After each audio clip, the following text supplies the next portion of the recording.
जो विवाहित महिलाएं हैं उनको लगता है कि उनके पति उनको सुख नहीं देते, उन्हें तकलीफ देते हैं। कई बार वो बताती हैं कि मानसिक पीड़ा होती है, सुख नहीं है, जीवन में कलह है, परेशानी है। अब इसके पीछे कुछ तो कारण है और यही एक और वजह है कि कुछ जो लड़कियां शादी नहीं की हैं उनके भी सवाल रहते हैं कि हमारा पति कैसा होगा, मेरा जो बॉयफ्रेंड है, मेरे जिसके साथ मेरी दोस्ती है, वो क्या अच्छे पति के रूप में रहेगा कि नहीं रहेगा। तो आइए बताते हैं कि जन्म कुंडली में अगर आपके ही कोई गलती है तो ये समझ लीजिए कि फिर तो उसका कोई निवारण नहीं है। आपकी कुंडली में तो ये आज मैं खास तौर से लड़कियों महिलाओं की कुंडली में जो हैं उनकी कुंडली के लिए मैं बता रहा हूं कि अगर आपकी कुंडली में बृहस्पति छठे, सातवें और 12वें स्थान पे है तो पति से बिल्कुल मैचिंग नहीं होगी, आपकी मेंटल मैचिंग हो ही नहीं सकती है, बहस होगा। सारे ग्रह योग हो जाएंगे, इसके बावजूद आपकी बहसबाजी होती रहेगी।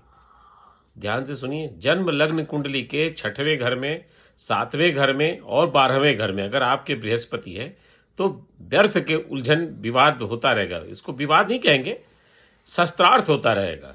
किसी एक मुद्दे पे हाँ करने में ही लग जाएंगे घंटों। अब कुछ ऐसी लड़कियां हैं या महिलाएं भी ऐसी हैं जिनकी कुंडली में बुध स्वगृही होकर के बैठ जाए अगर सातवें घर में, यानी बुध का वहां पे मिथुन यानी 3 अंक हो या 6 अंक हो बुध का, तो अब ये कैसे होगा? तो या तो धनु लग्न की लड़की हो या मीन लग्न की लड़की हो और उसकी कुंडली में, या महिला ही हो और उसकी कुंडली में सातवें में बुध बैठे हों, तो ये समझ लीजिए कि किन्हीं न किन्हीं कारणों से वो अपने गृहस्थ जीवन के सुख से उसे वंचित होना पड़ता है।